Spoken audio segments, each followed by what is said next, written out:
Welcome back to Ask Dad. On today's video, the question is, my boss is a jerk. How do I deal with them? We've all had jerk bosses, or if you haven't had a jerk boss, you haven't been fortunate enough yet to have that privilege. It'll happen. There's always a jerk boss out there, and it doesn't matter if you're an employee or self-employed. Employees or bosses can be jerks in a corporation. Customers, if you're self-employed, can be jerks as well. Sometimes we need to figure out, though, is the boss abusive or are they just demanding? This can be a very important discretion. An abusive boss will most likely never get better. They are going to be demeaning, condescending, and they just don't understand how to communicate, whether it's a problem they've got personally or that's just their style. If you're dealing with an abusive boss, you need to handle it directly, especially if it's a sexual harassment type scenario. You've got to get either out of that scenario or get them out of their position. Now, if you're dealing with a small company, getting someone out of a position is very difficult. If you're dealing with a larger corporation, you need to work with human resources and document everything that's happening, especially if it's sexual harassment type stuff and there's communication. You need to document, then take it to HR and get that person pushed out of their role. That should not be acceptable. In the meantime, you need to make sure you're not patient with them with that type of behavior. You tell them no. You don't accept it, especially again in sexual harassment situations. If your boss is just downright mean and abusive in a condescending way, then it may be a matter of trying to communicate with them that you don't work well under that scenario, but you can't allow yourself to take that scenario, that situation, or that abuse. Now, I did want to do a quick snip here on dealing with an abusive boss, and this is a checklist from knowablemagazine.org that I found was interesting. If your boss is ridiculing you, especially in public scenarios, that's not acceptable. And it may be something, if you feel that you can, I would always mention it to them of, hey, that made me feel like you're ridiculing me. See if they back off, but if they don't, or especially if they increase it, then you know you're dealing with something that's just immature and will never grow up. If they're telling you that your thoughts or feelings are stupid, again, communicating that with them in every scenario would be acceptable and would be normal. However, if they are not willing to change and they continue doing it, and if they do it to everyone, chances are you're dealing with someone who's not going to change. Giving you the silent treatment is immature. Putting you down in front of others follows in line with these other two. Invade your privacy. This one's a little bit more tricky though, because invading your privacy could be they're just trying to manage. But if they're getting in your privacy when you're in your personal life, off work, other times, then that may be where boundaries need to be set. If they frequently remind you of past mistakes and failures, especially if it's outside of like an annual review or a semi-annual review scenario, then you've got someone who just can't let things go. If they don't give credit for jobs requiring a lot of effort, that's more a matter of immaturity. It may be a sign of insecurity on your boss's part if they're taking credit for those, or if they're just allowing their bosses to believe they got it done.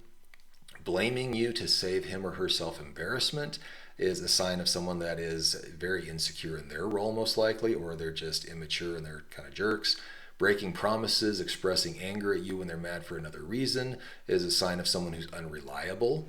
Especially expressing anger at you when they're mad for another reason, or expressing anger at you at all, especially if it's in a mad, demeaning way, that is a sign of an abusive boss. Making negative comments about you or being rude to you, those are signs of someone who, again, is not really ready for the boss's role or maybe shouldn't be in that role. And if they are not willing to grow and develop, chances are you're going to have to figure out how to remove yourself or them from the situation. Not allowing you to interact with your coworkers, especially if you're not in some sort of a top security clearance scenario where everything's compartmentalized, that just doesn't allow an employee to grow, and it's isolating people. So that is a warning sign of an abusive boss. Telling you you're incompetent, that's a pretty good sign that your boss is not able to communicate at all and they're being condescending and demeaning. And then lying to you is, I wouldn't necessarily say an abusive boss, but it is absolutely a poor boss, someone that is not ready to be in that boss's role. If they're lying, a boss should always be communicating openly. So when we're dealing with bosses that are jerks, bosses that are bad, we need to find out what's their goal? Are they trying to remove us from the company, or are they trying to get us to step up our game? Are they trying to improve and enhance our ability? And a note is, bosses are not always the best person for the role, to be candid. There are a lot of good bosses out there, but there are a lot of people that are put in that boss or the manager role because they happen to be at the company for a long time, or they happen to know someone, or maybe they were a top producing salesperson or operational person, and they were put in the boss's role because everyone thought they did good at their other job. Just because someone's good at their job as a normal, standard, everyday employee doesn't mean they're going to make a good manager. And sometimes they need our help. So a few things that I've come up with is, number one, when we're dealing with a jerk boss, we have to take a self-assessment. That doesn't mean that it justifies a jerk boss's behavior, but we do need to know, what kind of employee are we? Are we always on time? Are we reliable? Do we have a positive attitude? Are we setting clear expectations and we're getting the job done? We're delivering results? Are we exceeding the other employees' productivity? Are we the top employee, or are we the bottom employee, or are we somewhere in the middle? Those are important factors to understand. The other thing that we have to look at are we always late or frequently late? Do we miss goals? Do we have a bad attitude? Are we the ones that are sitting in the back complaining with others and not using effectively our time and dragging the group down? If that's the case, well, we need to know that as well, because only through honest assessment of our own abilities are we able to understand our standing in the company. Now, how do we compare with our peers? Are we on the upper end of the employees or the lower end of the employees? That's important to know, because a lot of times bosses are trying to get us to step up to produce, not just because they're jerks, but because they don't want to fire people. And I've been through a number of scenarios where I've had to make hiring decisions and firing decisions, especially in economic downturns. And from my experience, unless you're in a union scenario or some other scenario where there's a first in, first out type policy, people are ranked. Employees are ranked based on performance and how they interact with the company and the value they add to the company. I mean, think about it. We're getting paid to do something, and it's usually to add value. The most valuable employees are the ones that are kept. The least valuable ones are usually the ones that are let go. Again, outside of those caveated scenarios. So understand what type of employee you are. Now, let's get to the most important parts. If you have a boss who's not abusive, maybe they're just a poor communicator, or they're not ready to really be a manager, but they're there, what I found to be the most effective is to manage your manager. And there's a few different things that I found that help out with doing this. The first one is finding out their communication style.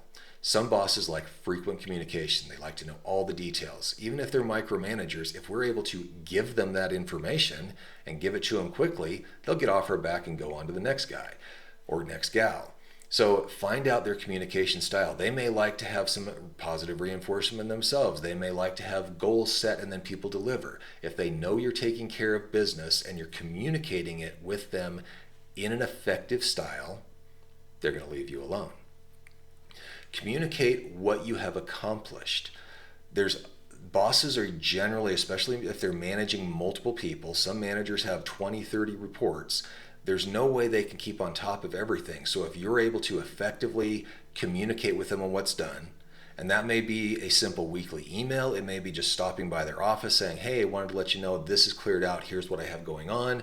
That's the kind of information they're able to use to understand that Bob or Jane or whoever has their stuff in line, they're getting to it, I don't need to worry about them. So make sure you understand their communication style. Communicate what you have accomplished with them. Communicate what you need is also very important. If you need them to be doing something, make sure you present it to them in a respectful way, but make sure you communicate it to them. If you need them to be responsive, say that their responsiveness, and I've had this happen, is not allowing you to complete projects, and especially when they're following up with you on those projects, let them know what your needs are. And it doesn't need to be demanding. It could be something as simple as, hey, I know you're busy. When I send something to you, is it reasonable to expect an answer back in 24 hours, 48 hours? That way I can communicate it with the customer. Something like that allows your boss to understand where you're coming from. They understand you're not being demanding on their time, but then you're able to hold them to those time frames. Again, do it respectfully, of course. And then if you need certain resources, I have seen employees deal with computers that are not working because they don't want to bother anyone. Well, if that's slowing down your productivity, it's not going to help you, the company, them, or anyone else. So you need to communicate with them what your needs are. Set clear expectations. If you are going to be able to deliver on a project, but you can't deliver it for 3 days, tell them 3 days, maybe even give yourself 4 days. If they need it done quicker than that and you're worried about that, well, you need to have that conversation. They may be able to take another project off your desk or allow you to reprioritize your projects, but set clear expectations and timeframes and then deliver on those timeframes, preferably before the time frame actually happens. So if you say I can get to something by Friday by the end of the day, if you get it to them by Thursday, great. If you get it to them by Friday morning, that's fine, but don't get it to them on Monday, especially without communicating to them that you're going to miss the deadline. But you want to make sure you meet your time frames and you over deliver every single time possible. These are the type of things that I have that I've found to be very helpful in dealing with bosses who may be a jerk boss at first, but if their motivation is to do well in their job, we're able to help them in multiple ways. Number one, we can help them understand that they don't need to worry about us. We can be productive, be effective, and help them look good. And if we become part of their team, we're able to then help them advance, and they'll want to bring us with them to help them look better in their further careers, which obviously just helps us. So I hope this video has been helpful. When dealing with a jerk boss, they're not always jerks. Sometimes they're just poor communicators and they're not always good managers. But that doesn't mean that you can't be an effective team if you manage your boss.